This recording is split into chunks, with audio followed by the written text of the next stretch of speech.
See, previously we discussed work energy theorem, and when we discussed that work energy theorem, in that we considered force that is constant one, because when the force is constant, then acceleration is also constant.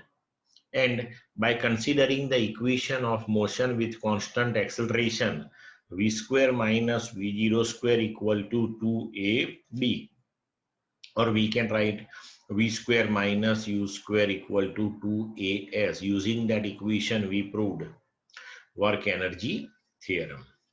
But now if the force is variable one, then work energy theorem holds or not, that we have to check. Okay, now see here, we know the kinetic energy of the particle that is given by k equal to half mv square. Now time rate of change of kinetic energy, that is, differentiate this one with respect to time t. So d by dt of kinetic energy k, that is d by dt of half mv square. So left hand side simply we can write dk by dt, that is equal to half m constant, so half m as it is, then differentiation of v square. This is the entire function v square.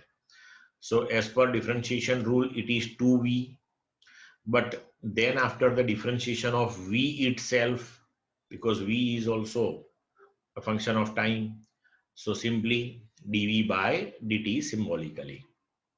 Now 2 cancelled, mass dv by dt v.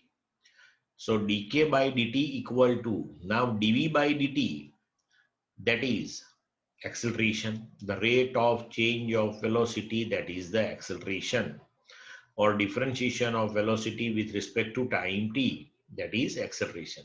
So m into a, and velocity, that is the rate of change of position, dx by dt. So v is replaced by dx by dt. Okay, so we can write here dk by dt equal to ma, that is force. So f into dx by dt. Now this dt that we have to cancel. So we can write dk, that is f dx. Okay. Now suppose the particle is moved from initial position xi to final position xf under the effect of this variable force. Then here take integration from xi to xf f dx.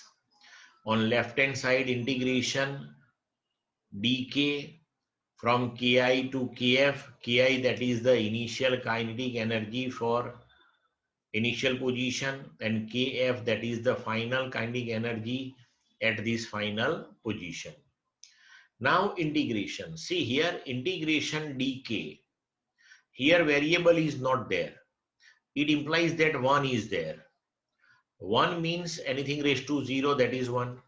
So we can consider here the variable k, kinetic energy, raised to 0. So if k raised to 0 is here, then its integration will be k. The limits that we have to write as shown in this equation, ki to kf.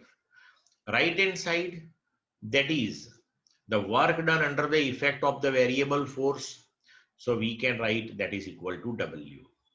Now here on left hand side, first substitute k equal to kf, the upper limit, then minus k equal to ki, the lower limit.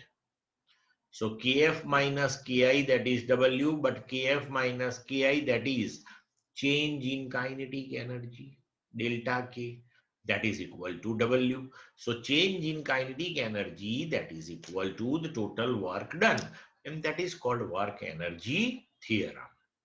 So under the effect of variable force, we can prove the work energy theorem in this particular way. Clear to all of you?